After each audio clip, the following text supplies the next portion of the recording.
Our girl Layla sits in a corner of the train, curled up and looking worn out. There's a tired, weak smile on her face as she thinks back to the promise she made, when the flowers bloom in spring, we'll all go to the park together. It was the last thing her parents said to her, and after that, spring never came for them. Everything fell apart. This is her life now, alone in a world that's been harsh and unfair. She's bounced from one relative's house to the next, each place filled with nothing but struggle. Her relatives don't care about her. They tease and mock her, making it clear she's just a burden. They say she has to do whatever they want if she wants to stay. One day, Layla finally snaps. She screams, telling them to let go of her, that she's done with their games. But they don't care. Her uncle tells her if she won't play along, she'll have to leave. Her green eyes, so sad and deep, say more than words ever could. They tell the story of a girl who's been abandoned, who's lost everything. Her aunt's kids are always cruel to her, treating her like a problem they want to get rid of. It doesn't matter that she's family, they want her gone, and they don't hide it. They tell her there's no reason to keep her around, especially since her own mother left her. In one of their meanest moments, they throw her into a lake, almost drowning her.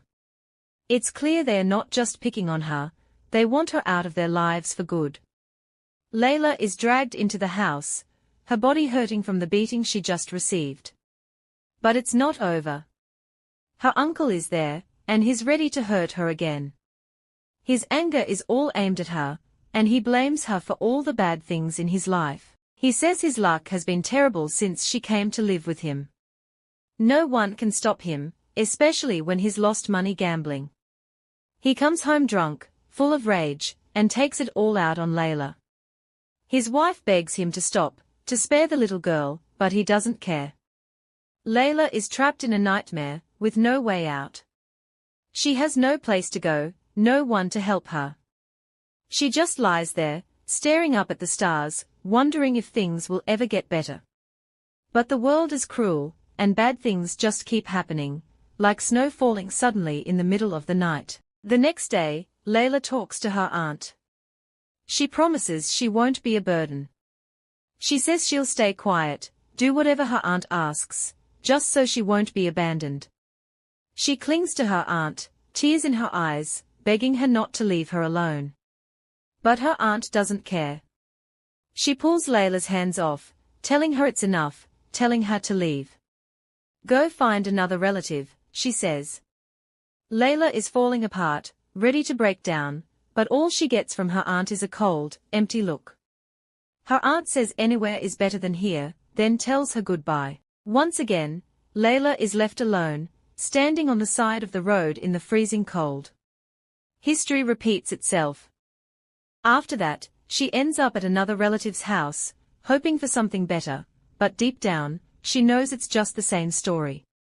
One of her uncles says she's worthless just because she's a girl. He tells everyone she's only going to cost him money, and that's all she's good for.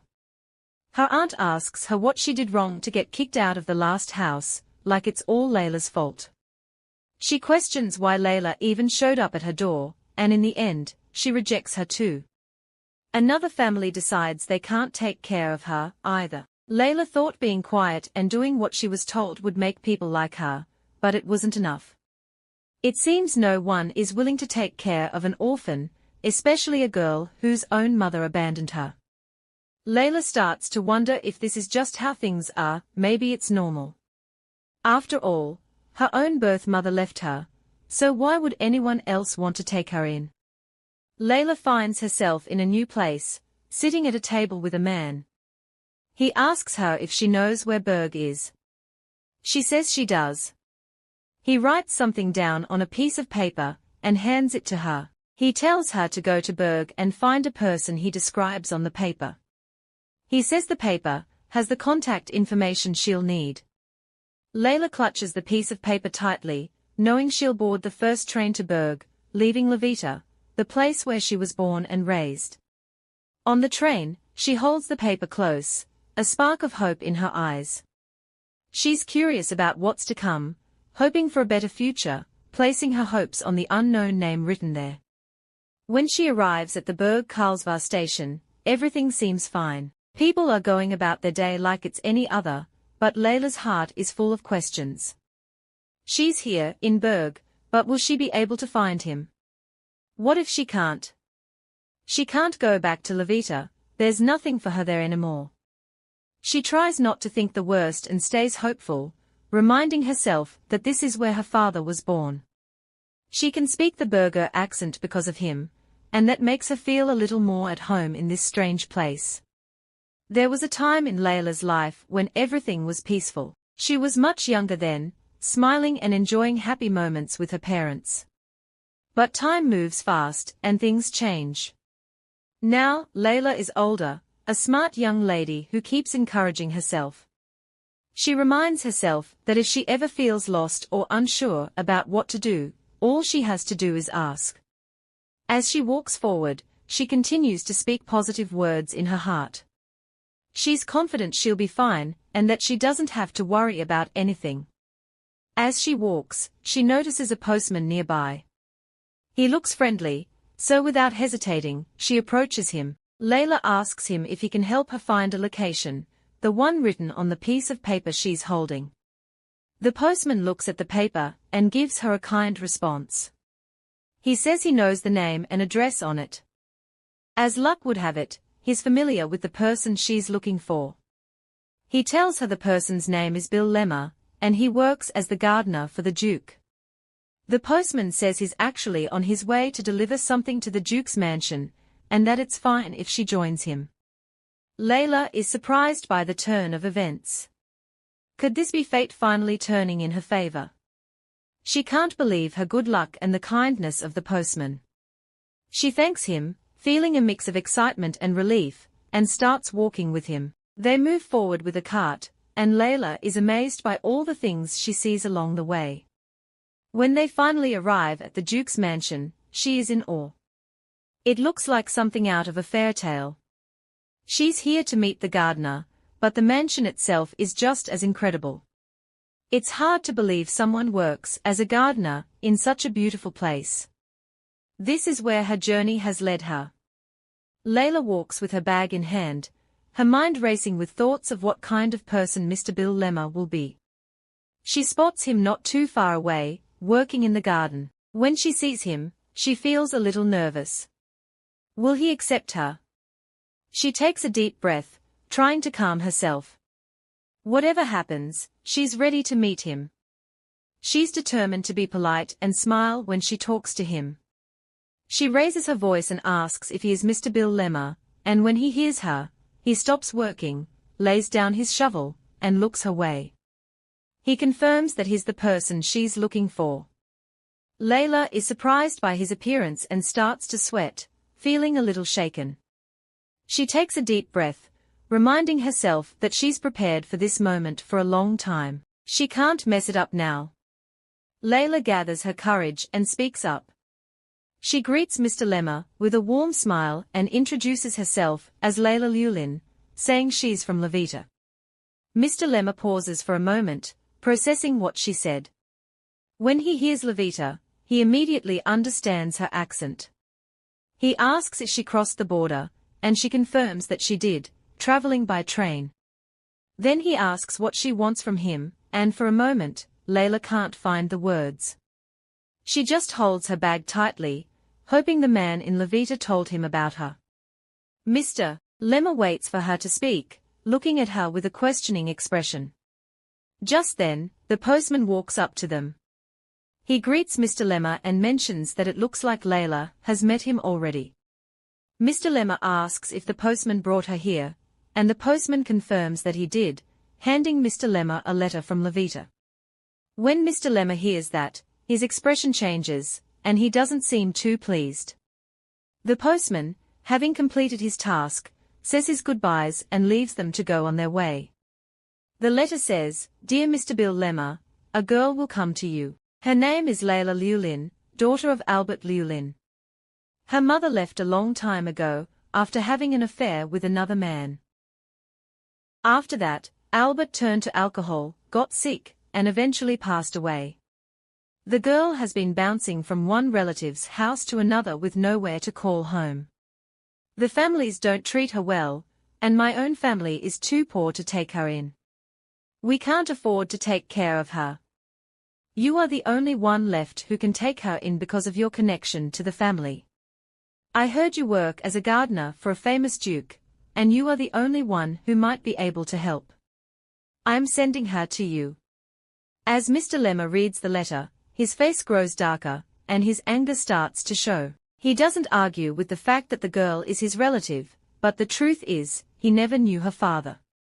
It's been over 20 years since he last saw this girl, and now they expect him to take care of her. He's not prepared for this. He's already divorced, and his life is complicated enough.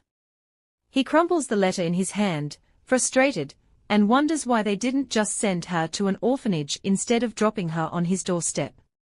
He yells out loud, his voice full of frustration, asking if they think he's their servant, that he should take on all their problems. He's furious that they've sent the girl to him like it's his responsibility, especially when he knows they don't really care about him.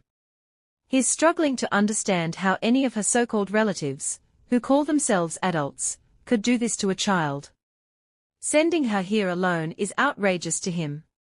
Mr. Lemma stops his outburst and thinks for a moment. It's clear that her relatives don't care if the girl lives or dies in this strange place. He glances at Layla and wonders if she's cold, especially with just the light clothes she's wearing. She's so thin, and he figures she must not have eaten much for a while.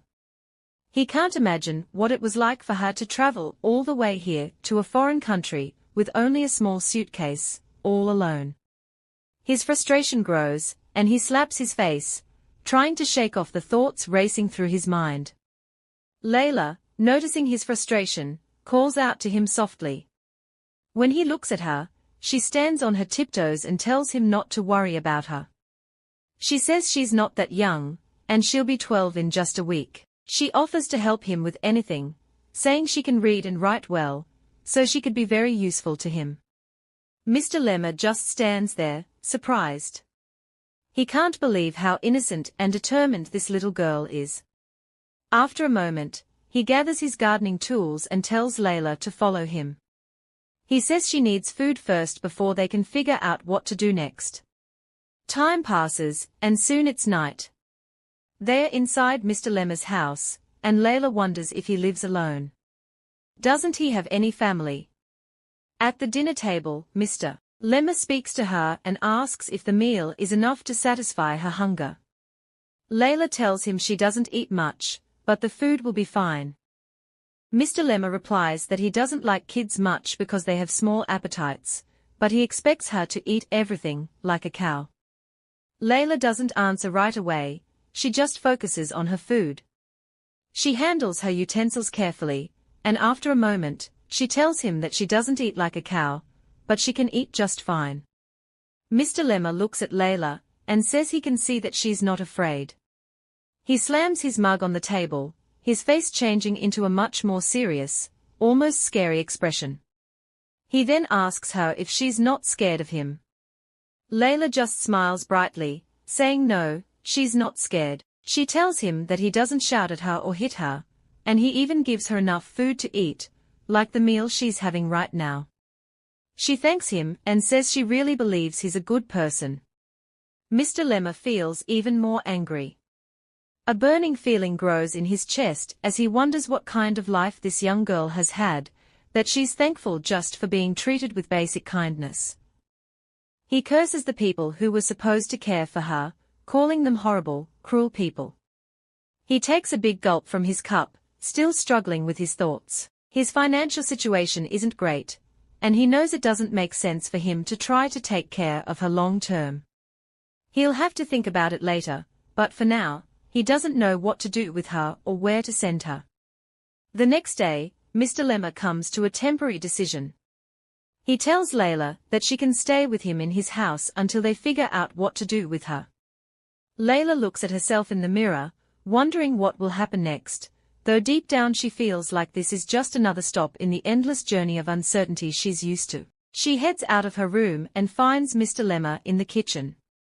She greets him with a bright smile, asking if he had a good night's sleep. He answers that he did, but he's focused on the meal he's making. Layla walks up to him and asks if he'd like her to take the dishes to the table. Without waiting for an answer, she picks them up and brings them to the table. Once there, she thanks him for the meal. Mr. Lemma gives her a plate, telling her that he wants her to eat more now. Layla enjoys the meal even more now, telling Mr. Lemma she'll eat more just like he asked her to. In the Duke's mansion, whispers fill the halls. People are talking, wondering if anyone has heard the news. They listen closely as a handmaiden steps forward and tells them that Bill Lemma, the gardener, is raising a little girl. Everyone is surprised, repeating her words in disbelief. The older handmaiden shakes her head, saying it seems impossible.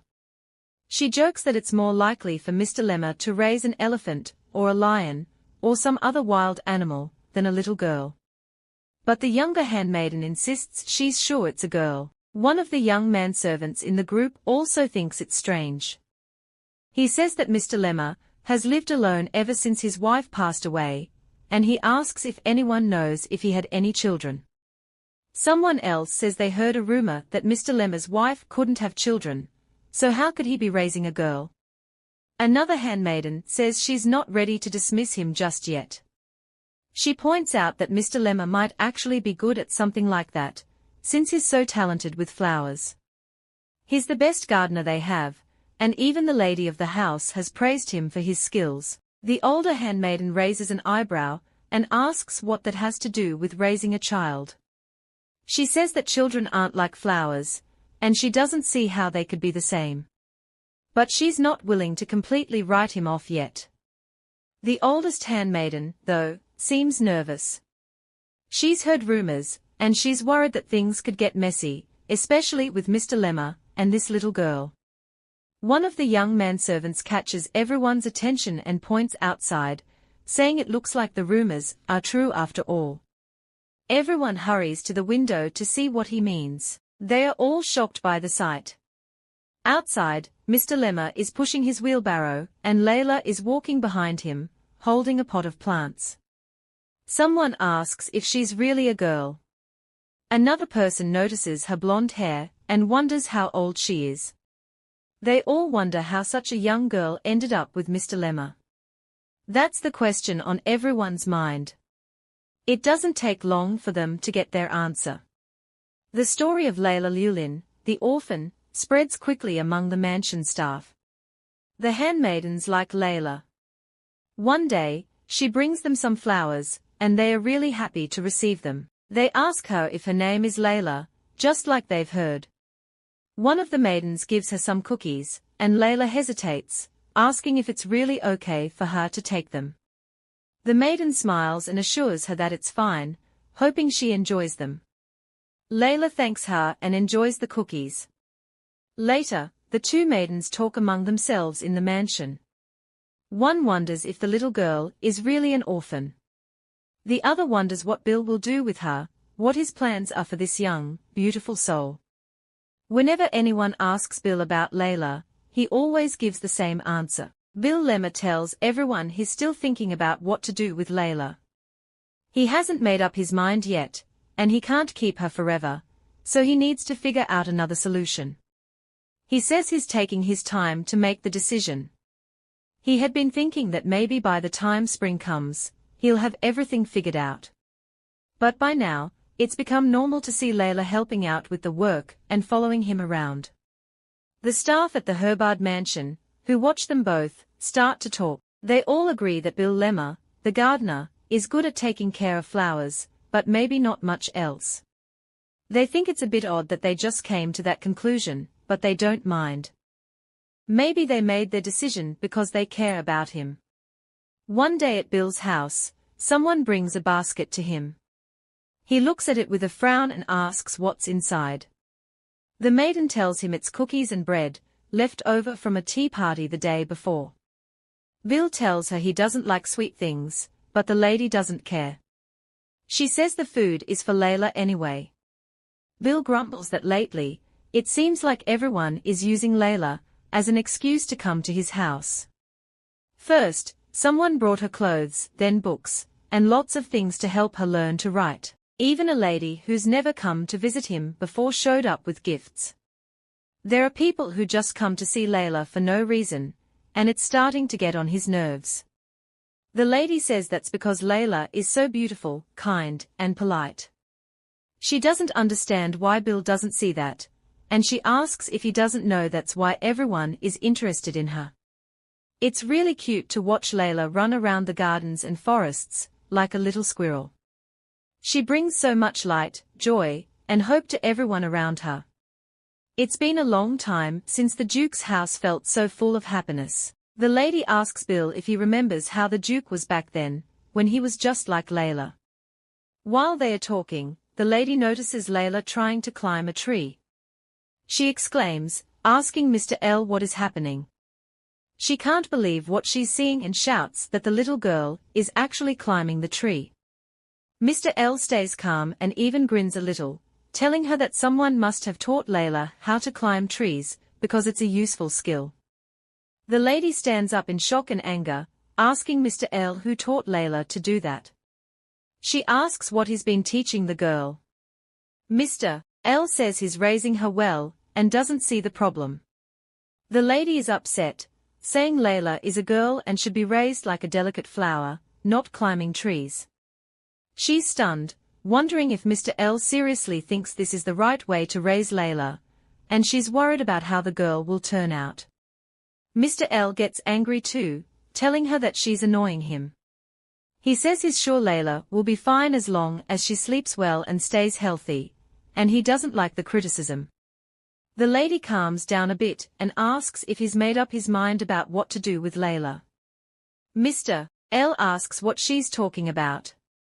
The lady explains that it's summer now, so she's wondering if he still hasn't decided where Layla will stay, or where he plans to send her. Mr. L has no words.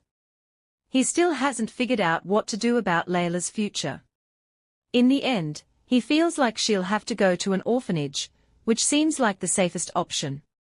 That's really all he can think of right now. Another day comes, and Mr. L tells Layla not to wander too far from the house. She assures him she won't go anywhere too far, or into any unfamiliar places. She just wants to go to the river. Mr. L thinks about it for a while, wondering where he should send her. He wants to make sure it's somewhere she can grow up without anyone hurting her. He cares about Layla, and that's why he still hasn't been able to make a decision. As Mr. L.'s worries about Layla grow, summer arrives with its warm, energetic weather. Layla continues to grow under his care. She loves listening to the birds and often spends her time watching the birds in the vast sky above the beautiful Arvis forest. As she grows, the forest around her changes too, with plants filling up with delicious fruits and animals freely roaming the land, following the warm winds. Every day, new life emerges. Layla watches it all, feeling the beauty of spring and nature at its peak. When she looks at the light shining off the surface of the Schult River, she feels a sense of freedom. It feels like the nightmares from Levita are a distant memory. Layla sits in her favorite tree, writing down everything she sees and feels during the day. She wants to remember everything, so she can open her notebook every day and look back on what she experienced, no matter what happens in the future. She doesn't want to forget the good times. She's so young, yet she's already been through so much. She feels like the good times she's having now might not last forever, and there's a subtle fear growing inside her. Back at Mr. L.'s house, Layla walks through the front door and sees him getting ready to go out. She asks where he's going, and he tells her that they both need to go somewhere, so she needs to get ready. Layla feels a little nervous, wondering if the good times are over. Has something changed? Mr. L notices her worry and smiles at her, telling her not to look so scared. He says they are just going into town to buy some clothes. He explains that the Duke is coming back soon, and it would be strange for her to greet him dressed the way she is now. On their way to town, Layla asks Mr. L about the Duke. She wonders if he's the one who owns the land. Mr. L confirms that yes, the Duke is the owner, and now that summer is ending, he's coming back to the mansion. The Duke usually spends his summer in Arvis. Layla asks if the Duke still goes to school, since Mr. L mentioned vacation. Mr. L tells her that even the Duke has to go to school, even at the age of 18. Layla is surprised by this, never realizing the Duke is only 18. Mr. L adds that the Duke became the owner of the land at the same age Layla is now. He became Duke when he was just 12. Layla is shocked by this. Finally, the Duke arrives. The people line up to greet him, and he steps out of his train looking amazing. As soon as his feet hit the ground, his butler is there to greet him. The butler offers to take the Duke to the mansion, and everyone watches as the Duke walks with his group. They continue for a short while before reaching his noble carriage. The Duke seems a little surprised, and his butler jokes about the young master worrying too much. He says the young master still thinks cars are dangerous, but the butler apologizes and hopes next time will be different. The Duke says it's fine, and it's nice to try something old-fashioned once in a while. They both get into the carriage, and they move forward. Back at the mansion, the handmaidens, manservants, and even the gardener are all waiting for the Duke's arrival. Of course, Layla is also there, standing in the line to welcome him. Could this be the start of something new? In the carriage, the butler starts giving a report to the young master. He tells the Duke that while he was in Arvis, the board of directors had meetings about a few things. They discussed social gatherings, trade ship insurance, and other matters. The young master listens carefully and goes through the details with the butler. As their carriage moves toward the mansion, the scenery outside is stunning, nature is looking its best, and everything feels peaceful. At the mansion, someone addresses the whole staff. They are reminded that they can't afford to make any mistakes today. They all need to be at their best because the young master is coming back. Everyone responds with a chorus of yes. They are all nervous, probably because the young master's return is a big deal. One of the handmaidens notices Layla, and she says she saw that Layla is wearing a new dress today. She asks if Layla is also going to greet the Duke like the others. Layla smiles and happily tells her that her loving uncle bought her the new dress and that yes, she's here to greet the young master too. Mr. L stays serious and doesn't show much emotion. The Duke has arrived. Everyone is in place, ready to greet him. His carriage stops just outside the mansion. Besides the staff, there are other people waiting for him as well. Two ladies stand out in the crowd. As soon as the Duke steps out of the carriage, he immediately walks over to them. They greet him by calling him Matthias, and he is the Duke, the owner of the land. He hugs the older lady warmly and calls her grandma, asking how she's been. Then, he hugs the younger lady, who is his mother. His mother says that the Duke has grown taller since the last time they saw each other. Grandma suggests they head inside because they've prepared a meal for him to share with them. Layla stands in line, keeping quiet and not showing any emotion. She keeps her head down out of respect for the nobles, her eyes focused on the feet of the people as they make their way into the mansion. She asks her uncle if they aren't going to greet the young master after all.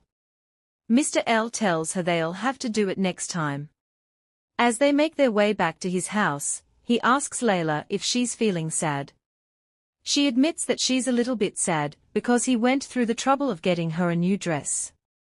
Mr. L reassures her, saying it's okay. He tells her that the Duke visits the forest often, so they'll have other chances to meet him, and they can ask for permission the next time. Layla wonders if the Duke likes the forest as much as she does. Mr. L says he's sure he does, adding that the Duke likes hunting. Layla gets more interested when she hears this and asks about it. Mr. L explains that it's only natural for the Duke to hunt in the forest since it's the noble family's hunting ground.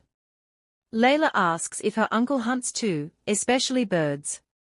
Mr. L says the Duke probably likes hunting birds, and that she'll be amazed when she sees the young master's shooting skills.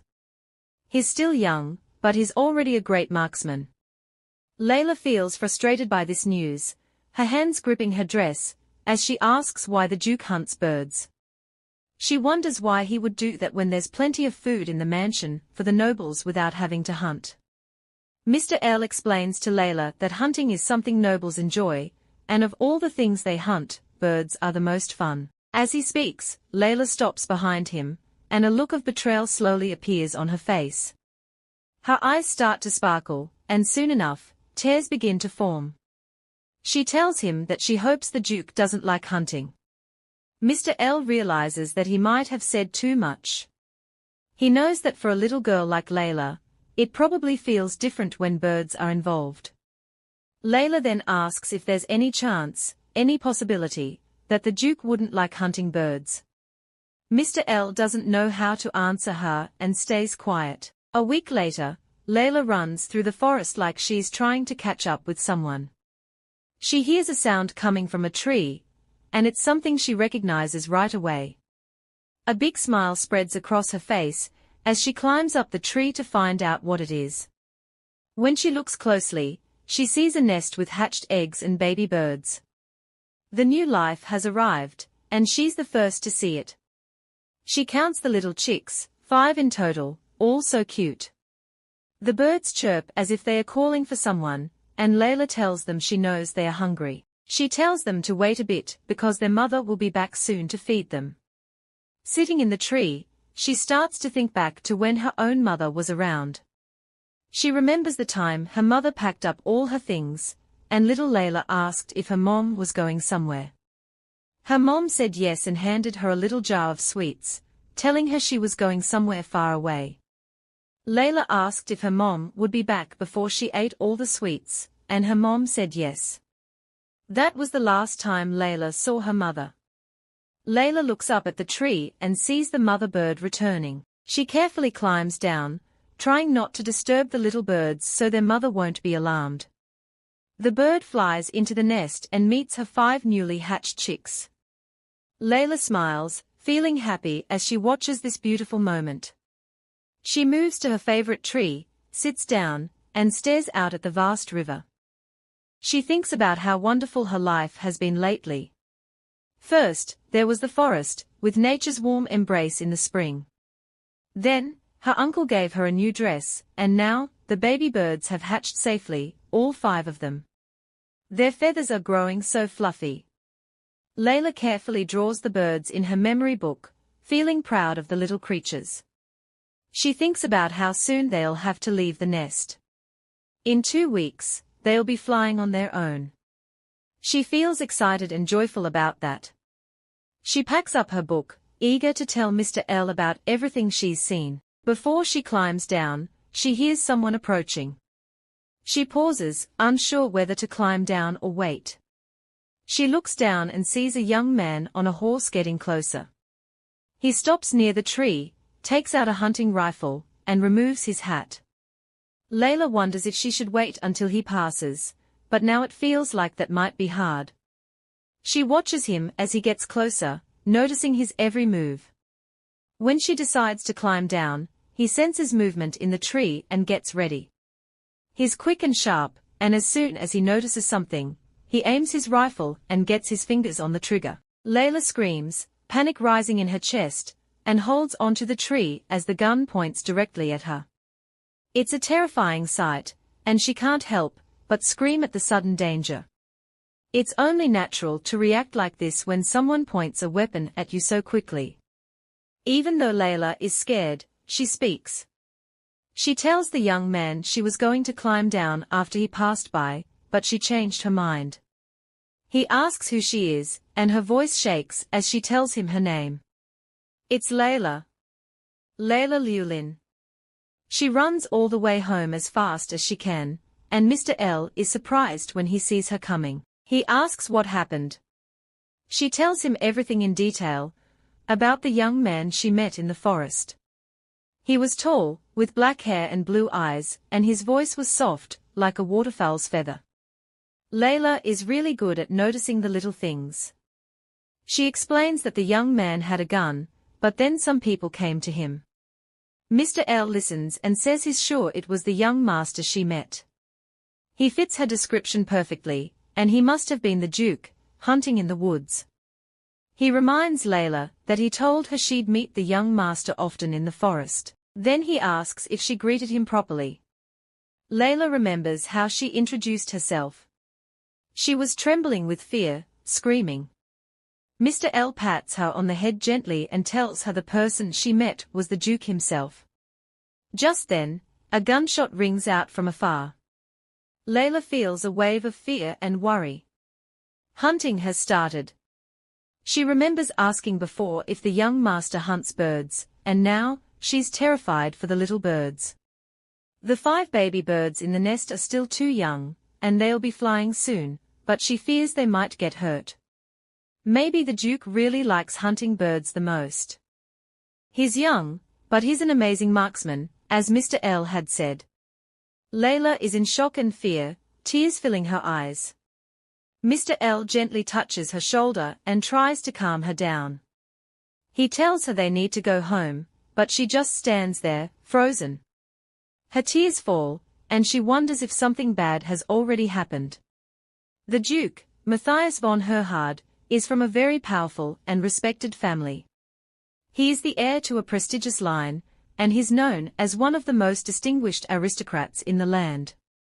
Everyone admires him for his elegance, dignity, and the way he carries himself. They all call him the masterpiece of the Herhardt family, and it's clear that he's loved and praised by everyone. But there's one person who doesn't see him in the same light. That person is Layla Liulin.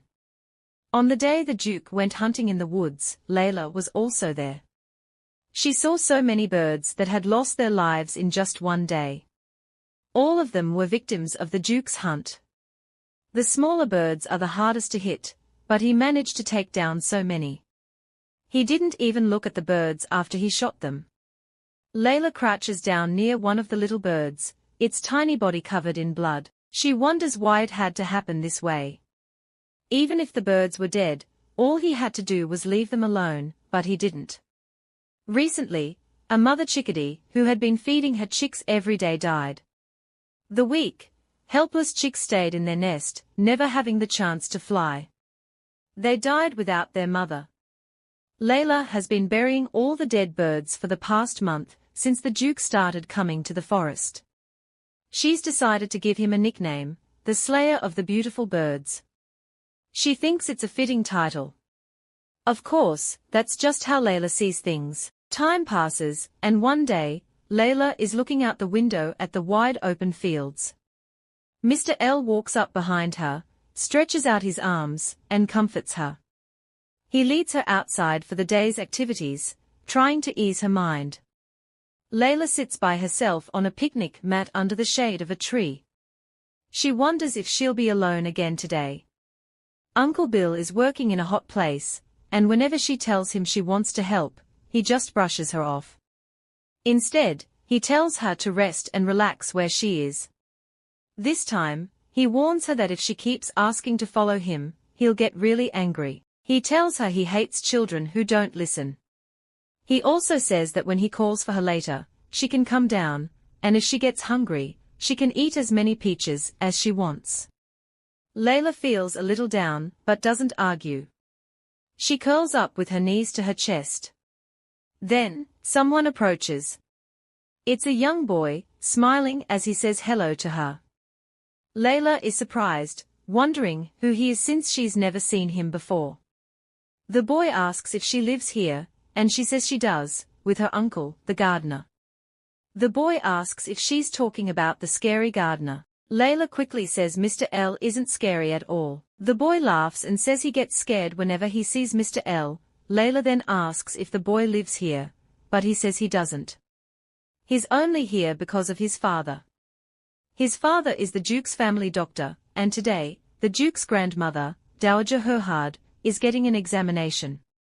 The boy's father is doing the exam, and Dowager Herhardt said it was fine for the boy to come along. The boy smiles and keeps talking, and Layla listens quietly. They sit together for a while. He asks how old she is, and they both find out they are the same age, 12. The boy says she's really small for her age. Layla replies that he's not that big either. The boy disagrees, saying he's the tallest in his class at school. Layla isn't impressed and says he's still small compared to Uncle Bill. The boy laughs out loud and says he's sure there aren't many people taller than her uncle, not even most adults. Layla stands firm and tells the boy that if she's small, then he's small too. He laughs and says it's okay, the shade from the tree makes it nice and cool here. Layla wonders if he's planning to stay for a while, so she offers him some of her peaches. The boy is surprised she has a knife, and she explains that she got it from her uncle. He takes a peach and then asks if she's okay because she looks a bit sad. Layla says it's because the Duke and his friends keep hunting birds, and it makes her sad. He asks why that's a problem, and Layla says it's because they are killing the birds just for fun. He asks if hunting has always been like that, and Layla looks at him, wondering if he's into it too. The boy shakes his head and says he doesn't hunt. He tells her he feels bad for the birds and imagines how the animals must feel, being sad and in pain. Layla is a little surprised but keeps calm. She had thought he might be strange, but now she thinks he's actually a good kid. She offers him another peach, this time a bigger one. With a kind smile, the boy takes the peach and says it's delicious, complimenting the flavor. Layla tells him she picked it from the forest, so it's really fresh. Then they hear someone calling, Kyle. Kyle. It's his mother, telling him it's time to go home. He answers her and says goodbye to Layla. He introduces himself as Kyle Ettman and asks her name. Layla tells him her name, and they shake hands, becoming new friends.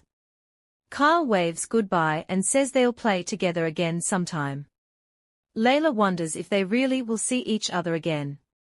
As Kyle walks away with his mom, he shouts back that he'll bring something delicious next time.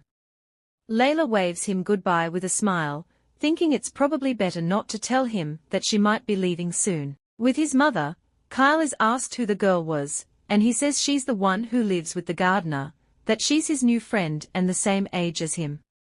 His mother looks back at Layla as they walk away, leaving Layla wondering where their friendship will lead. Uncle Bill calls out to Layla, waving towards her.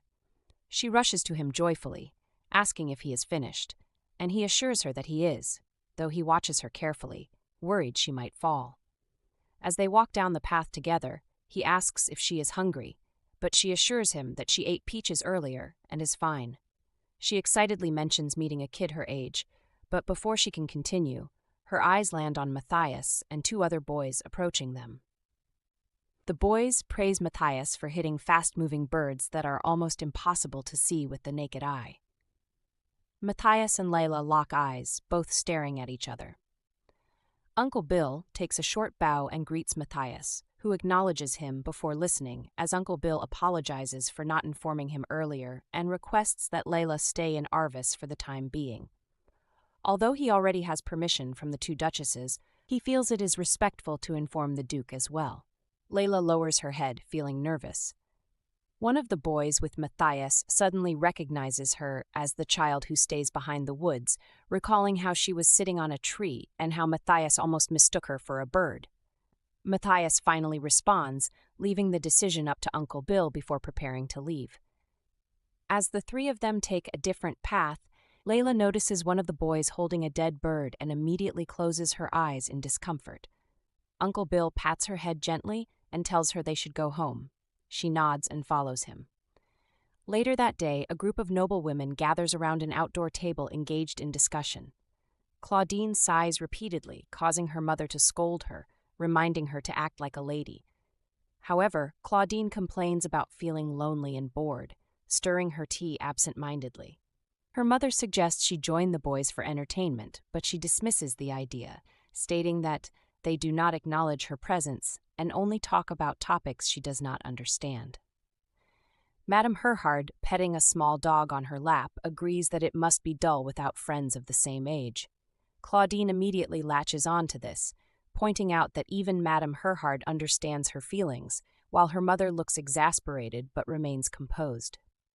Curiously, Claudine shifts her attention to Layla, who is walking down the road with Uncle Bill, pointing her out and asking about her identity.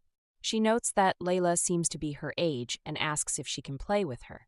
Miss Herhardt hesitates, commenting that Layla is an orphan from abroad and may not be a suitable playmate. However, Claudine insists, stating that playing with Layla would be more enjoyable than playing with a dog. Her bold response surprises the ladies, especially her mother. Miss Herhardt, intrigued, decides to summon Layla, ringing a small golden bell to call a maid.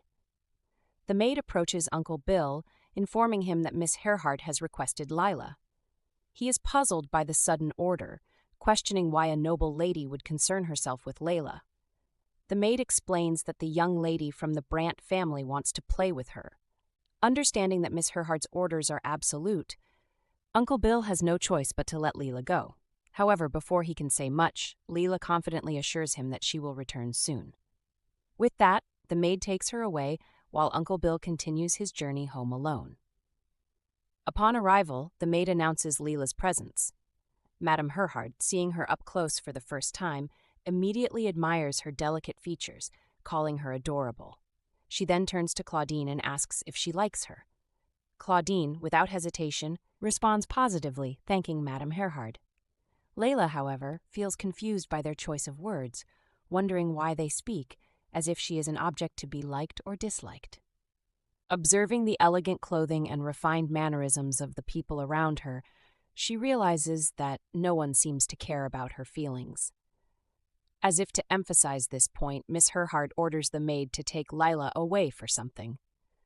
The maid leads her to a lavish bathroom, washing her roughly before dressing her in soft, beautiful white clothing.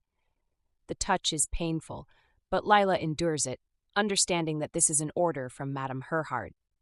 More importantly, she fears that disobedience might cause trouble for Uncle Bill. As the maid finishes, she warns Layla to behave properly in front of Lady Claudine, emphasizing that she should not act recklessly. Layla immediately agrees, determined not to make a mistake.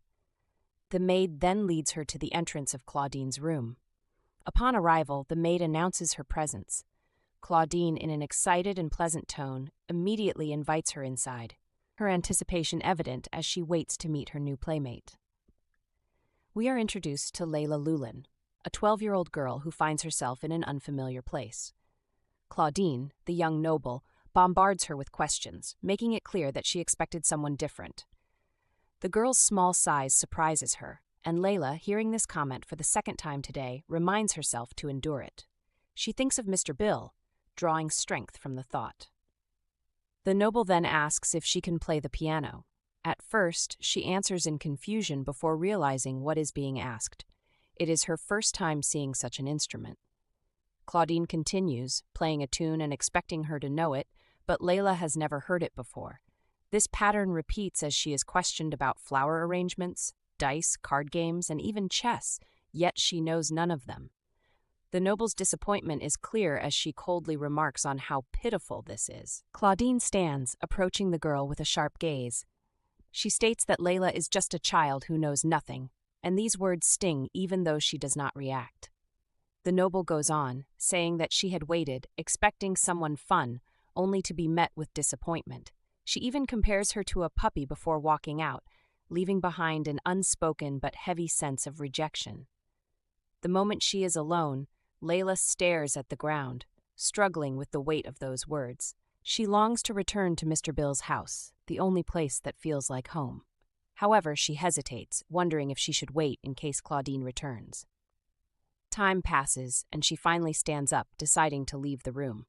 Just as she is about to go, a maid stops her, informing her that the young miss has allowed her to keep the dress she is wearing.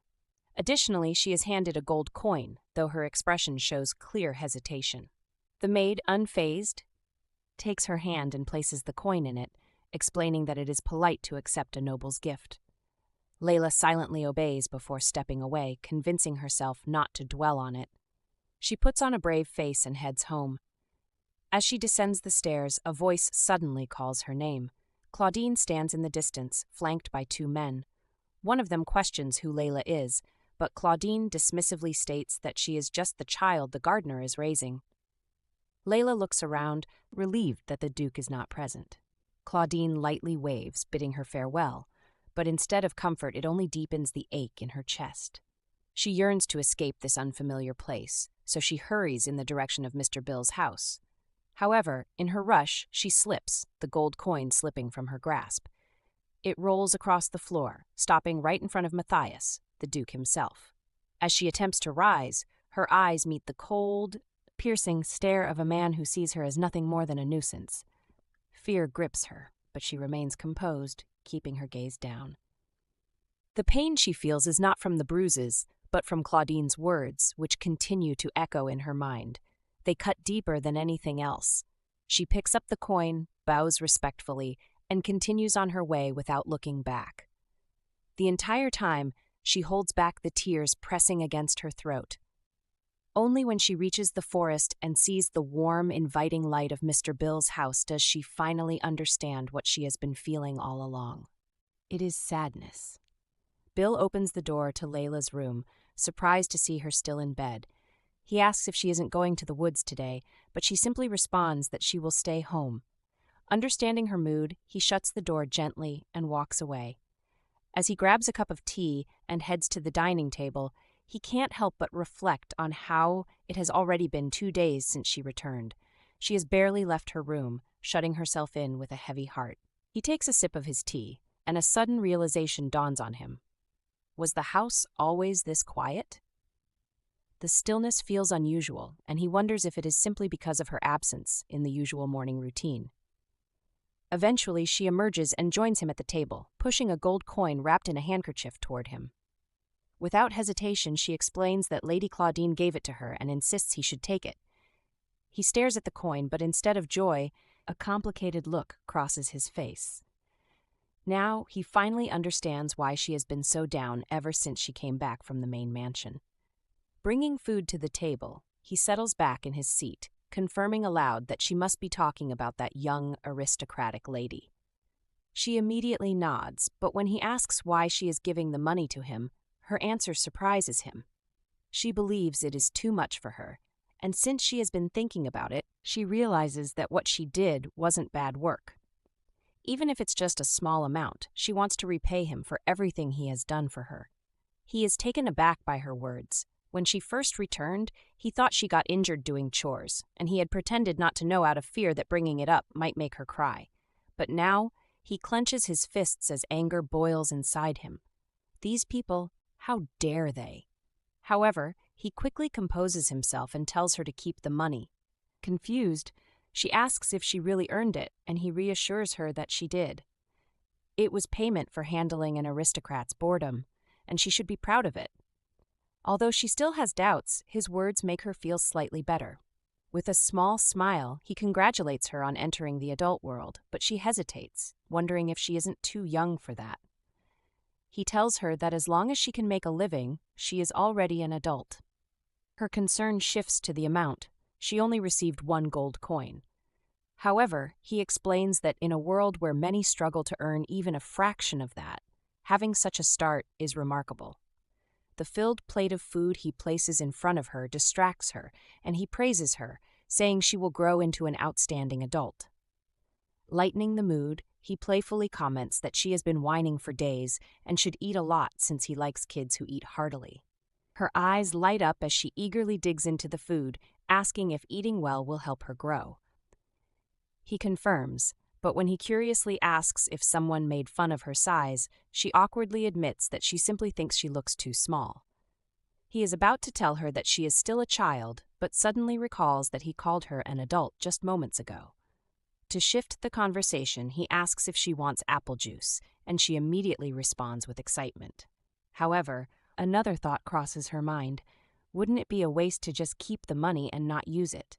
He agrees and asks if she has something she wants. She quickly says she would like to buy a notebook since hers is full, and he readily agrees.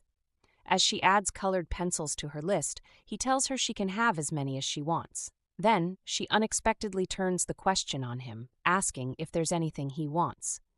Amused, he asks if she plans to buy something for him, and when she confidently says yes, he teases her by saying he might request something ridiculously expensive. Without hesitation, she declares that she will earn more money and buy it for him. He chuckles and tells her he will look forward to it. Their cups clash together in a toast, and for the first time in days, the atmosphere feels warm. Bill watches her fondly, thinking about how bright and lovely she is. Though small, she is beautiful, and he can already tell she will grow into a stunning young woman. However, that realization makes his heart heavy. Beauty can be dangerous in difficult circumstances, and if she has nowhere to go, she might fall into trouble. He knows he must send her somewhere safe, yet no place comes to mind. His head throbs as his thoughts spiral. What a cruel and unforgiving world, those wretched people. He gazes at her wide smile, but his mind is in turmoil. Just as he is deep in thought, another idea strikes him. What if she grows up to be a drinker? No, she is only staying for a little while. Just for a while. But as days turn into weeks and weeks into months, he continues thinking that way. One morning, she waves at him as she heads toward the forest, calling out that she is leaving. He reminds her to return before sunset and watches as she disappears into the trees. Sitting outside on his chair, he contemplates everything. The reason he can't raise her, the place he should send her, the unexpected troublemaker who suddenly appeared in his life. As he wrestles with these thoughts, time passes. The new clothes she got become slightly worn, and what was once a temporary warehouse has transformed into a cozy space suited for a young lady. Before he knows it, the girl who once ran around like a child has grown. In the forest, she collects fruits, admiring the full basket, and deciding to return the next day. Unbeknownst to her, the passage of time has shaped her into a fresh and radiant young woman, just like the roses Bill tends to with care. When she arrives home, she cheerfully announces that she returned early, and he watches her with a smile. She still lives with him, and though things have changed, some things remain the same. Layla excitedly stretches a big basket towards Bill, urging him to take a look. His eyes widen as he stares at the contents, surprised by the amount. She proudly announces that it's a great harvest of raspberries and shares her plan to pick more tomorrow, intending to make jam. Amused, he asks if she's starting a business. She playfully considers the idea before offering him a peach. He accepts, cutting it in half and sharing it with her. As they sit together, enjoying the fruit, he gazes at the surroundings, noting the season.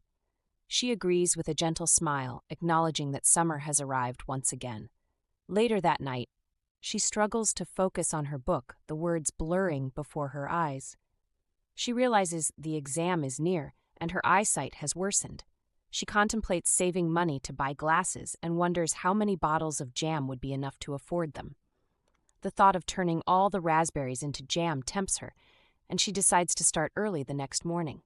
Just then, Bill peeks through the door, questioning why she's still awake. She cheerfully explains that she plans to study a bit more. He reminds her not to overwork herself and bids her good night. As the door closes, she lights a candle and returns to her books, determined to succeed. Memories of the past surface.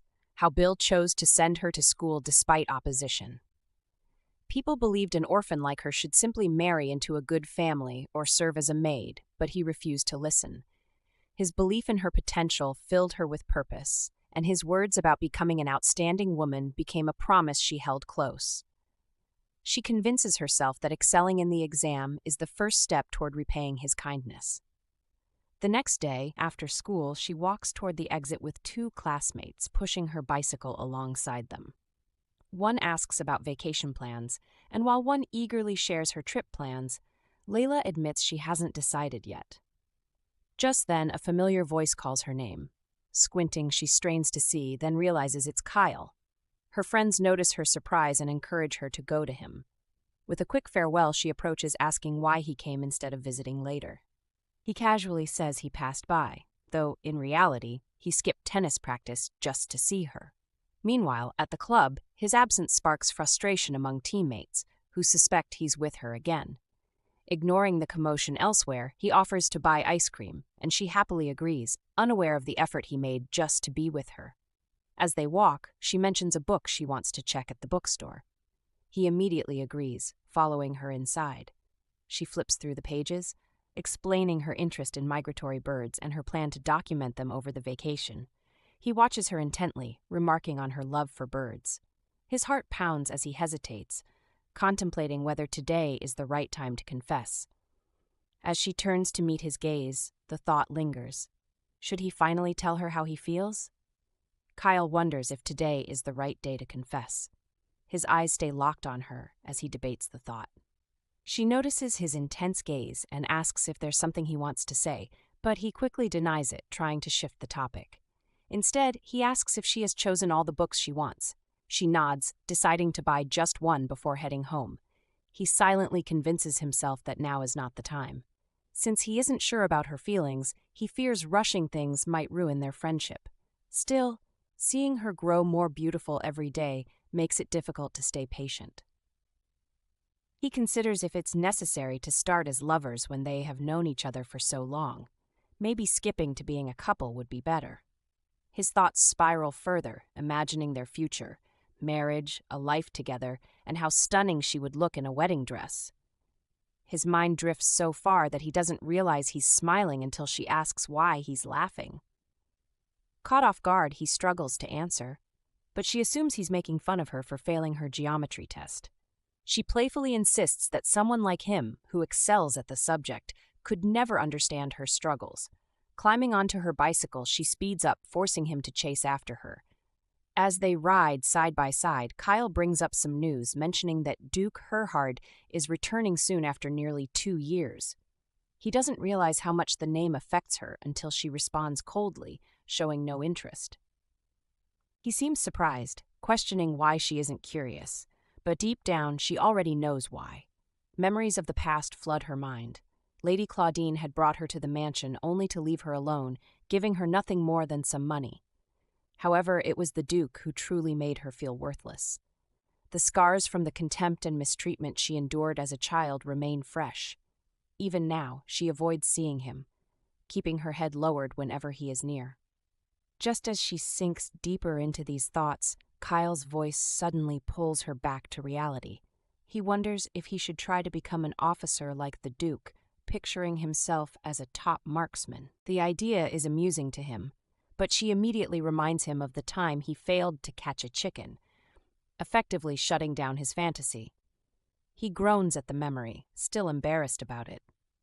Last year, Bill had scolded him for constantly coming over to eat instead of dining at his own house. Desperate to keep his excuse of studying with her, he had even tried to pay for his meals. However, when tasked with catching a chicken for dinner, he had completely failed. The event left such an impression that Mr. Remmer no longer called him by name, only referring to him as good for nothing. As they continue walking, she jokingly repeats the nickname, making him whine in defeat. She assures him that she likes him just the way he is, though he suspects she's just teasing him. She then reminds him that his hands should be used to save people, not for shooting. To her, that would be far cooler. Her words make him pause, and he starts considering a new path. Perhaps becoming a military doctor would be better. He asks if doctors receive medals too, and she confidently tells him they do. As they walk, a car passes by, and they catch a glimpse of someone inside. Kyle wonders if it's Dowager Herhardt, but she quickly dismisses the idea, explaining that the Dowager dislikes cars. He finds it strange, wondering why anyone would dislike something so perfectly designed with geometry and technology. Before he can continue, she shoots him a sharp glare, reminding him of her test. He suddenly remembers he was supposed to show her his geometry notes, but after checking his bag, he realizes he left them at home. Disappointed, she tells him to come in time for dinner and to make sure he brings them. He playfully asks if she's waiting for him or just the notes, but she answers without hesitation. It's the notes, of course. Though slightly disheartened, he assures her that he'll return soon. She simply tells him to take his time, mentioning that dinner will take a while to prepare. As she walks ahead, she smiles to herself, already thinking about what to cook. Meanwhile, inside a luxurious car, Matthias looks out the window in deep thought. Without warning, he tells Hessen, the man seated in the front, to stop the vehicle. Hessen turns to confirm the request, slightly puzzled, but Matthias is firm. He announces that he wants to take a walk, leaving his attendant no choice but to comply. As the car comes to a stop, Matthias steps out while the driver holds the door open. He announces his plan to take a walk, but the man beside him insists on waiting nearby. However, Matthias firmly states that he will walk alone. The man hesitates, clearly uneasy about the unexpected change in schedule. He had barely managed to prepare the servants ahead of Matthias's early arrival, and now he is being dismissed. Nonetheless, he obeys, acknowledging the order with a respectful bow before leaving for the manor. With his cap in hand, Matthias takes a deep breath and begins walking, his mind drifting to his mother's recent words about his engagement.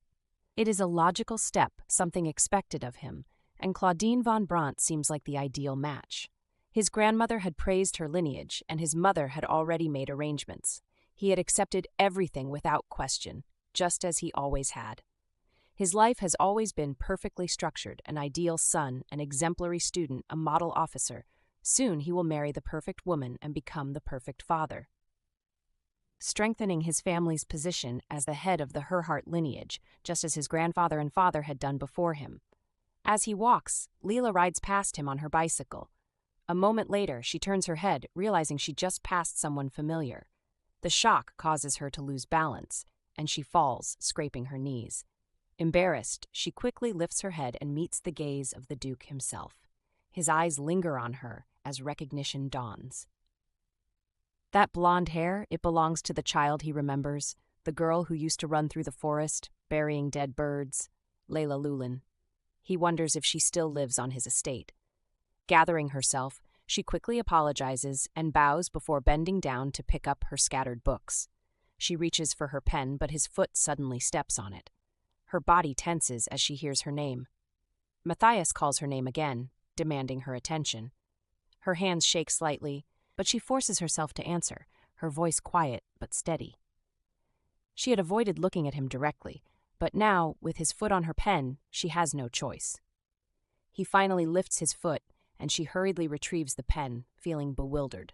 Her mind races. How could the man everyone praises, the perfect Duke, do something like this? Still, she says nothing as he adjusts his cap and walks away. She picks up her bicycle and follows behind, though he moves so slowly that keeping her distance becomes frustrating. She mutters under her breath, irritated by his leisurely pace. Why doesn't he use his long legs and walk faster? She can't just pass him either. Just when she resigns herself to the situation, he suddenly stops, causing her to halt as well. His eyes linger on her once more, and a faint smile appears. Time has passed, and she is no longer a little girl. Now, she is simply Layla Lulin. When the roses, the pride of the Herhardt family and the national flower of the Berg Empire, are in full bloom, summer arrives, bringing with it the return of Duke Matthias von Herhardt to the estate. The servants become busier than ever, attending to countless guests, preparing for various gatherings, and ensuring that everything reflects their master's dignity. Among the distinguished guests is Count Brandt and his wife, members of the second most prestigious aristocratic family in Berg. Their visit is formally to spend the summer at a relative's estate, but everyone knows the real reason. Claudine von Brandt, their only daughter, has come with expectations that have become common knowledge. As the guests arrive, Matthias and his mother stand at the entrance to greet them. The Count exchanges pleasantries, shaking hands with the Duke, while Claudine steps out of the car, extending her hand gracefully. He welcomes her with formal politeness, knowing well that this visit is tied to an important negotiation, their engagement. Neither family attempts to hide the purpose of their meeting, and more than anyone else, Claudine embraces it openly. Seated at an elegant table, they maintain a composed demeanor.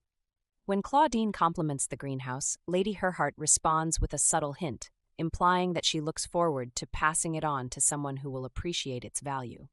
The meaning is clear, and Claudine lowers her gaze, honored by the implication. Soon Lady Herhardt suggests that Matthias show their guest around, an unspoken request for privacy among the elders. Without hesitation, he offers his hand, and she accepts without question. Yet, as he looks at her fingers, a fleeting memory of another hand reaching for a pen crosses his mind, disrupting his composure for just a moment. Stepping outside, Claudine marvels at the birds in the greenhouse, admiring their obedience. Curious, she asks about the secret behind it, prompting the falconer to step forward with an explanation. He reveals that by clipping their wings, the birds remain tame, and unable to fly too far. The thought surprises her, and she wonders if it causes pain. He reassures her that it does not, merely preventing them from wandering into danger. Sensing her curiosity, he offers to demonstrate, retrieving a small canary. The bird resists, but with a precise motion, its feathers are trimmed. It flutters weakly, unable to escape, landing helplessly on the floor. Matthias watches silently before stepping forward, picking it up with unexpected force. The tiny creature struggles in his grip, but he remains still, observing its reaction. The falconer quickly explains that taming takes time, requiring patience and consistency. When asked if she wishes to tame it, Claudine declines, satisfied with simply watching. She then reaches for Matthias, signaling their return to the table. As their hands touch, the image from before returns, Layla's fingers poised to pick up a pen. He says nothing, allowing the silence to stretch between them as they walk back. Just before leaving, he gives a sudden order. The falconer hesitates, confused, until he hears the words clearly. Matthias claims the canary as his own. His gaze remains fixed on the small bird that now belongs to him, locked in a silent exchange of understanding. Layla is plucking raspberries under the scorching sun, a straw hat shielding her face. As she fills her basket, she recalls what happened earlier when she brought flowers for the maids. They appreciate the gesture, and she casually asks about the visitor she noticed. It turns out that everyone from the Brandt family is arriving, which means Claudine is coming too. Since the Duke is here, it's no surprise. However, what shocks her is the news of their engagement. The maids discuss how the Countess's efforts have finally paid off, and it seems inevitable. Snapping back to the present, she glances at the mansion, realizing that with this engagement looming, she should finish plucking before the Duke starts occupying the forest. Looking at the full baskets, she knows it's time to wrap up. But her mind drifts again. Claudine used to call her frequently, and now everything seems to be changing. Meanwhile, Matthias stands in front of the cabin, his car parked nearby, with luggage neatly arranged in the boot. His aide informs him that everything he needs is prepared, and that the car will be ready for his afternoon meeting. The view of Schulter River and the Arvis forest stretches before him, a place he cherishes. He converted the boathouse into a cabin, making it his private retreat since his mother and grandmother rarely visited. This is where he reads, takes naps, and most importantly, enjoys the river. The engagement talks have been causing a stir, but here, the world feels quiet. The negotiations between the Herhardt and Brandt families have gone smoothly, and the engagement will be publicly announced before summer ends. With his duties as a military officer no longer necessary, he plans to focus on the family's affairs after marriage. Everything is set in motion, flowing perfectly, just as it always has. Perched atop a tree, Layla munches on a pear when something in the river catches her eye. A person is floating there, and to her horror, he looks right at her. Her fruit and newspaper slip from her hands as she rubs her eyes, unsure if she's seeing correctly. But there's no mistake. It's a man, and worse, he's completely bare. Her face turns pink as she realizes who it is. Panic sets in, and she covers her face, unable to believe what's happening. He moves toward her, running a hand through his sunlit hair, making the situation even worse. Unable to handle it, she scrambles down the tree and takes off. Just when she thinks she has escaped, she collides into Kyle, who immediately grows concerned. He asks what happened, but she can barely breathe. When he suggests she might have seen a wild animal, she shakes her head, claiming what she saw was far worse. He's confused, but before he can press further, she suddenly remembers something. Her raspberries. But when he offers to retrieve them, she refuses instantly, leaving him even more puzzled as she runs away, face still bright red. Back at the river, Matthias, now fully dressed, approaches the baskets of raspberries left near the tree. Spotting the straw hat, he easily guesses who they belong to. Amused, he lifts the hat and examines the sheer amount of fruit. It seems like someone was determined to wipe out the raspberry species. Looking up at the tree, he remembers nearly mistaking her for a bird while hunting a few years ago. Smiling to himself, he mutters her name, wondering if she still climbs trees just for fun. We're introduced to Layla as she finally makes her way to a glasses store. The moment a pear is placed on her, something changes. Her eyes widen, and it's like she's stepped into another world. The store owner, who notices her reaction, points out how bad her eyesight had been and asks her to try reading a small print. As she flips through the pages joyfully, she confirms how great it feels. This little moment means a lot to her, not just because she can see better now, but because she did it with her own effort, thanks to the jam she made and sold. After thanking the raspberries in her heart, she rides off on her bicycle to wait for Kyle since there's still time left before they meet. Yet, despite the nice weather and her new glasses, old memories suddenly hit her, especially one that has her fuming. How could the Duke lie completely uncovered near the river in broad daylight? Because of that, she swears to avoid her favorite spot until he's gone, confidently thinking they'll never cross paths again. But just when we think that's the end of it, a voice calls her name, familiar and surprising. She turns to see Lady Claudine standing there, and to her shock, the Duke is with her. Layla immediately bows and greets them, trying to hide her discomfort. Claudine comments on how much she's changed, and even compliments her glasses, then invites her to join them for tea. Although she wants to say no, she finds herself unable to do so and quietly agrees. Matthias stays silent, only responding with a stare, while Claudine leads the way. They soon arrive at a scenic outdoor spot, and Layla takes the seat furthest from them. From the audience's view, it's clear she feels completely out of place. She reminds herself how she's always been like furniture, present but meant to act invisible. Now with her glasses, she can clearly see the Duke sitting across from her, and it makes her uncomfortable. His glass-like eyes once seemed like they might make her cry, but now they just stir uneasy thoughts. They weren't supposed to meet again, yet here they are. As she sits, Claudine tries to make small talk, asking about school and her future. Layla keeps her answers short and polite, revealing she wants to be a teacher. Claudine shows interest and even pulls Matthias into the conversation, who quietly agrees. However, just moments later, Claudine shifts topics and starts speaking only with the Duke, acting like Layla isn't even there. That's when it hits her. She doesn't belong here and never did. Mustering her courage, she politely asks to leave, saying she has to meet her friend. Claudine allows it easily, and Layla gets up, bows, and walks away. Matthias stays silent, his eyes fixed on the empty seat she left behind. We're then taken to a lighter moment where she finally meets Kyle, who happily munches on a sandwich she made. He jokes about her glasses, calling her eyes tiny when she pushes them up, which makes her grab his shirt in fake protest. They laugh, share food, and exchange water, looking completely at peace. Meanwhile, in a nearby car, Claudine questions why the road is blocked, and Matthias, though silent, catches a glimpse of something that makes him pause. As the car rolls by, he spots Layla and Kyle together, laughing like they have no care in the world. That's when everything clicks for him.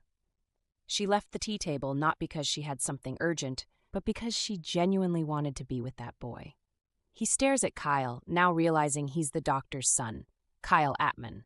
His mind goes back to how Layla didn't even touch her teacup, how she sat stiff and nervous, hands on her knees, then left like she was escaping. And now, seeing her so free and happy beside someone else, he finally sees it clearly. She left him. She chose someone else and left him to go to that boy. At the Brandt mansion, we're introduced to a tense atmosphere as Lady Brandt stares out the window, completely frozen. Her eyes land on Layla, who is out in the garden helping Uncle Bill with flowers. She can't believe what she's seeing and wonders if that's really the same girl she once heard about, the orphan living with the gardener. Claudine, sitting calmly and knitting, confirms it. She even compliments the girl, saying she looks prettier with time. However, her mother isn't focused on Layla's looks. She's clearly more concerned. And so are we, because right after, Claudine silently admits that she was also surprised. She always knew Layla was pretty, but seeing her again made her realize just how stunning she truly is. Small build, mysterious green eyes, flawless skin, it's hard not to be curious. That curiosity was exactly why she suggested being with her. She wanted to see how Matthias would react to someone like Layla, and he didn't disappoint. As expected, he handled it with perfect control, not showing too much or too little interest. Lady Brandt tries to voice her worries, but Claudine doesn't let her finish. She snaps, asking if she's supposed to remove every beautiful woman from Matthias's sight. She admits she's still young and doesn't know much about men, but she's not blind either. Even the most noble men sometimes end up with mistresses. Her mother looks shocked, yet Claudine continues thinking about it. Maybe something will happen. Maybe Matthias might fall for someone else like many men do. But in her eyes, a man like him, who respects women and doesn't let desire control him, isn't a threat. And if he does end up with someone else, she wouldn't mind as long as it's someone she can handle, someone harmless. Her mother is absolutely stunned by this mindset, but we get a glimpse into why Claudine thinks this way. Her mother, who had a hard life with many losses and constant fear of being replaced, has always been fragile. So fragile that she thinks one beautiful woman could make a man forget his family. She now wonders why she's only just now seeing Layla, despite visiting every year. Meanwhile, Claudine grows tired of all this worry. She casually tells her mom that even if Matthias does find Layla attractive, it's just that, attraction, nothing deeper. Her mom snaps again, yelling that Claudine doesn't understand what love is or how it makes people act without thinking. Claudine doesn't flinch. She reminds herself of a promise she made, to never live like her mother. Her dream isn't a love that disappears once it fades, but a marriage that can protect her status. Somewhere else in the mansion, Matthias stands by the window. A bright orange canary gently lands on his finger, and he strokes it as it accepts his touch. Then his eyes drift back outside where Layla works in the garden, glowing in the sunlight beside Uncle Bill. We're left wondering what he's thinking as he watches her quietly. Not far away, over at Uncle Bill's place, Kyle arrives only to find the house empty.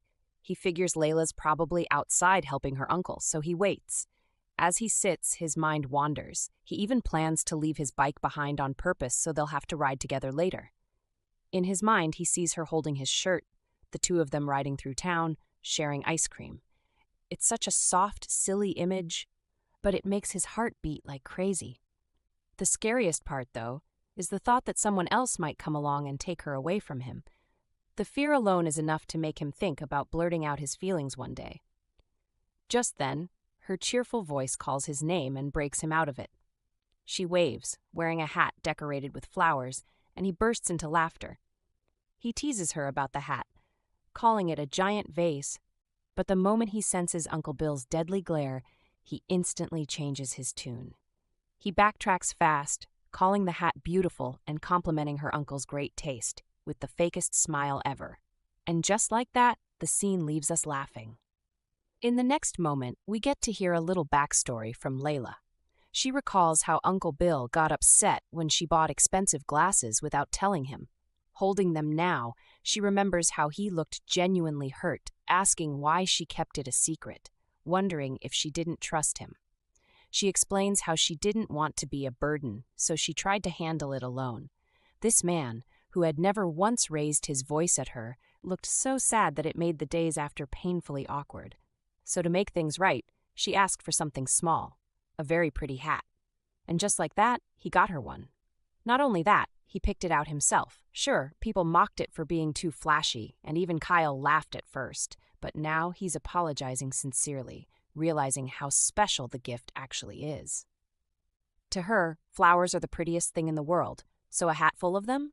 That's the most beautiful hat she could ever own. Just when we think all is calm again, Uncle Bill steps outside, looking quite sharp in a suit and golf cap. He throws a glance Kyle's way, making it clear he hasn't forgotten anything yet. Kyle knows it'll take time before he's fully forgiven. As Uncle Bill heads to town, Layla waves him off warmly, and we realize that no matter what, she holds a deep place in her heart for him. Kyle watches their bond and can't help but feel a bit jealous, even though he knows it's natural. Time passes slowly. Layla's still buried in her book, and Kyle, sitting nearby with one covering his face, peeks over it just to look at her. He can't stop thinking about how beautiful she looks when reading, or even when eating biscuits. As he tries to start a conversation, something catches her attention. She suddenly looks stunned. He follows her gaze, and surprise, Duke Herhardt appears on a black horse. They both step out to greet him. Kyle, clearly excited, shouts a greeting, while she quietly lowers her head. She's caught off guard by his sudden visit, even brushing cookie crumbs from her mouth. Kyle nudges her, reminding her it's all clear. Matthias then asks for Uncle Remmer. When she explains he's not home, Matthias tells her she can handle the job instead. He wants her to bring roses. With that, he rides off. Kyle guesses she's heading out for work and volunteers to help, but she turns him down gently, saying it's no big deal and he should go home. She even teases that he might get scolded again and should be studying instead. As she walks away, Kyle's thoughts start spiraling. He wonders why Matthias came all this way just to ask for flowers. Maybe it's nothing, or maybe not. He tries to shake the uneasy feeling, blaming his own sensitivity. Later on, she delivers the flowers to where Matthias waits with another man. She places them on a table, but his response is strange. Just one word. Again. She blinks, confused. He repeats it, this time while flipping through a book, asking her to bring them again, but in a blustery color. We're introduced to Layla, who's clearly irritated. The Duke looks at her and tells her to bring the ones with duller color again. She bows, agrees politely, and walks off. However, as soon as she's alone, she vents her anger. She kicks a stone and complains about how he should have just said what he wanted from the beginning. Apparently, she had brought him bright roses on purpose, thinking they would suit Miss Claudine, his soon-to-be fiancée. The annex by the river, which is usually off-limits to most, is his private space. So naturally, she assumed the flowers were meant for someone special. Yet, she gets scolded anyway. As a result, she starts cutting more flowers, grumbling that there's no way someone who treats people like this in the heat can really be a good person. Her conclusion? She absolutely can't stand him. On her way back, she sees someone leaving Matthias's place. It's a man she recognizes, and he casually tells her to take care since they're heading back to the mansion. That's when it hits her. Matthias is now alone in the annex. Her heart starts beating fast for no clear reason. When she returns to the upstairs room where she left the first batch of roses, she finds him sitting, looking like he's dozed off. We get to see a side of him that's very different, less perfect, more relaxed. She starts wondering what she should do. Should she wait, or just leave the flowers and go? But just then, he opens his eyes and she quickly switches back to work mode. She announces that she brought new roses, then nervously asks if she needs to go again. He responds with a question of his own, asking if she would go if he told her to. She says she will, if she made a mistake, but only if he tells her the color he wants this time. Then, almost without meaning to, her thoughts spill out. He calmly tells her to sit, now flipping through a book. She guesses that she must have finally brought the right ones. She tries to take her leave, but he interrupts and says that if she's brought the flowers, it's also her job to put them in a vase. She shyly admits she's not good at it, but he looks up and asks if he has to do it himself then. The two of them are alone in that quiet space, so it's clear what he means. She has to try. She begins arranging the flowers, while he appears focused on writing, but he's actually watching her. He starts thinking about his pet canary, who once feared him but eventually became soft and familiar. The thought shifts to her. Layla Lulin. What about her? Soon she excuses herself to get water, maybe partly to escape his gaze. When she returns, she finishes arranging the flowers and asks if he likes them. He says they're terrible. She quickly apologizes and offers to bring a better maid. But he simply tells her to sit again, this time pointing to food on the table. She hesitates but opens it to see 2 sandwiches and a glass of water. We get the sense that he's observing her reaction closely, especially since he remembers her enjoying a similar snack with someone else before. He figures if she liked something so simple, he'll reward her with the same. Even though the results were bad, she still helped out in place of the gardener. She politely thanks him but says she'll head back if there's nothing else to do. As he finishes a drink, he looks at her and, with a curious glint in his eyes, asks if his words would count as a request. Just when we think the moment is over, we're left wondering what he really means. We're introduced to Layla in quite an awkward moment. She's sitting stiffly, clearly uncomfortable, while the man across from her, Matthias, stares without blinking. She tries to convince herself that this isn't a favor, and even though her feelings don't matter in this situation, refusing might just make things worse. So she decides to sit and eat quickly. Apparently, she's already had lunch and dessert, so this sandwich feels more like a punishment than a gift. As if that wasn't enough, she's sweating, possibly from all the running around in the garden, and can barely swallow. She wonders if this is some kind of payback for the flower arrangement she messed up, and just when she tries to focus, she notices how intensely he's staring. That gaze brings back memories. He used to always see her when she was at her lowest, and she would always try to escape quietly. It became unbearable. Then, just like that, he walks over and takes off her hat, calmly reminding her that ladies shouldn't wear hats indoors. Without waiting for her response, he heads back to his seat, holding it as if it's his now. That's the last straw for her. This hat, gifted by her beloved uncle, isn't something she's ready to let him tease or take away. So, she rises, determined, and tells him she wants to go home, and asks him to return it. However, he simply replies that she should finish eating first, then he'll hand it over. She's had enough. Her appetite's gone, and she pleads again, this time without looking up, just lowering her head and softly demanding it back. He's now standing in front of her, holding the hat as he asks if she doesn't like it. She politely reaches for it, but he raises his hand higher, teasing her with his tall frame, refusing to hand it over.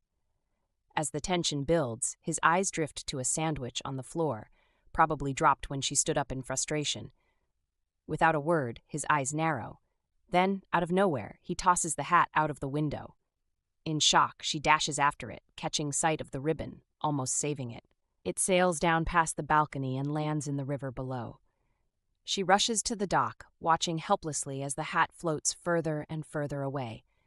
Just when we think she might jump in right away, her mind is pulled into a dark memory, one where cruel relatives threw her into a river, forcing her to face her fear while they stood by, mocking her struggle. She couldn't swim, and they made it worse by refusing to help. The memory shakes her, but then she remembers Uncle Bill, how happy he looked when he gave her the hat, and how proud he was that it suited her. Taking a deep breath, she carefully places her glasses on a handkerchief and decides to go in. From the balcony, Matthias just watches in disbelief as she steps into the river. He can't understand why she would go through all this trouble just for a hat. She moves closer to it, but he notices something troubling. If she keeps going, the water will soon reach her height. Just like he guessed, as soon as she grabs the ribbon and thinks she's finally done it, a strong current lifts her up. She's in danger now. Meanwhile, he leaves the balcony, muttering to himself how all of this could have been avoided if she had simply followed instructions. Eat first, get the hat, then leave. But clearly, things aren't that simple. We return to the scene with Matthias running toward the dock, regretting the fuss over something as small as a hat. Layla is barely conscious, still gripping tightly onto it, when he dives into the river and pulls her out by the waist. Back on land, she sits up slowly, soaked and shivering, her fingers still wrapped around the wet ribbon. He watches her in disbelief, wondering what kind of meaning that hat must hold for her. So much that she was ready to risk everything for it. His quiet chuckle only makes the moment worse. It stings her, almost like a slap, especially when she remembers it was him who threw it into the river to begin with. As water drips from her hat onto him, she doesn't bother to apologize. After all, he's drenched too. When he lightly asks if she's having fun, her expression turns cold. How could anyone enjoy this? Just when we think she might let it slide, he asks for a thank you, as if rescuing her makes up for everything. She holds it together and reminds him that the situation wouldn't have happened if he hadn't tossed her hat out in the first place. He fires back that none of this would have happened if she had just eaten the sandwich like he said. They both stand, tension thick between them, and when he lightly splashes water at her, she clenches her fists but holds back. After all, he's the Duke of Arvis, and she doesn't want to cause trouble for Uncle Bill. She lowers her head, thanks him formally, even though it burns her inside. Unsatisfied, he tells her to do it again, properly this time. He even mocks her, saying that unlike her, he's a true gentleman. She swallows her pride, gives another bow, and excuses herself to leave, determined not to give him the satisfaction of seeing her break. We watch her walk away, holding herself together while whispering silent promises. She won't argue with him anymore, and she certainly won't cry over someone who treats her like a joke. Yet her vision blurs as tears try to force their way out. The shade from her hat, thankfully, hides her teary eyes. She runs into the forest, carrying that aching feeling deep inside. Her mind drifts back to a different time, when she saw Claudine and the Duke walking together on a forest trail. It looked like something straight from a fairy tale. Beautiful lady, charming gentleman, soft wind blowing. When Claudine's hat flew off, he had gone after it and returned it to her with a smile. That memory used to feel sweet. But now, the same gesture is painted with coldness. He retrieved Layla's hat too, but there was no warmth, no care. It meant nothing. By now, Layla is exhausted, both physically and emotionally. She remembers how he had the audacity to ask for a thank you, and the frustration bubbles up. Her feet lash out at the dried fruits on the ground, sending them rolling through the underbrush. But then something changes. Her eyes begin to sting again, and she blinks hard, only to realize what's wrong. Her glasses, she doesn't have them. That's when it hits her. Getting home now won't be easy. Meanwhile, back at the annex, we see the Duke sitting calmly in a white robe, and in his hands, like some quiet trophy, are none other than Layla's glasses. As evening rolls in, the air around the annex begins to feel noticeably cooler. The late summer afternoon feels long and quiet. We're shown a scene where Matthias stands by the window, a cigarette between his lips and a familiar pair of glasses in his hand. His mind drifts to a child with a frowning face and bright green eyes, the same child who had once claimed she'd only be in Arvis briefly. Now she's grown into a woman, and even though her appearance still feels ordinary, her eyes sparkle just the same. As he gently tosses the glasses, catching them each time, her name slips from his lips like a memory of summer. Layla. That name, soft yet slightly irritating on his tongue, carries a strange warmth. She smells faintly of roses, the scent of the summer garden. He finally places the glasses in a drawer, and with them, the memory of her eyes fades. After showering, dressing, and grooming himself, he steps out in his usual flawless fashion as Duke Herhardt. Outside, his driver bows and holds the door. As he settles into the back seat, his longtime companion, seated in front, announces their departure. It's just another midsummer evening, quiet and uneventful. Meanwhile, in another part of Arvis, things take a lighter turn.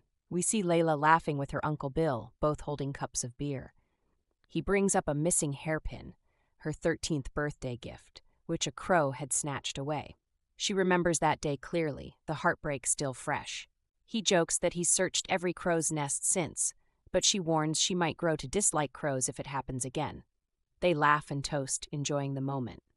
Soon, the tone shifts as he gently reminds her not to hide anything from him, especially if she can't find her glasses. She nods along, but quietly decides not to tell him that the Duke had thrown her hat into the river, which made her leave the glasses behind at the dock. She plans to go retrieve them at dawn before anyone notices. However, the next morning at the annex, the glasses are nowhere to be found. All she sees is the handkerchief she had wrapped them in. Panic sets in. Could it be the Duke? That feels unlikely. Then she notices a crow nearby and begins to wonder, did history just repeat itself? The bird watches her for a moment before flying off, leaving her torn between confusion and disbelief. In the next scene, a pigeon named Phoebe lands on Kyle's window. We learn that this little bird is no ordinary pigeon. She's Layla's first messenger, trained by her and trusted for over 2 years. She gives Kyle a sharp look, and he quickly realizes he forgot her usual reward. After he sprinkles a few crumbs, she lets him take the message. Layla's words are short but sincere. She's lost her glasses and won't be able to meet him at the library.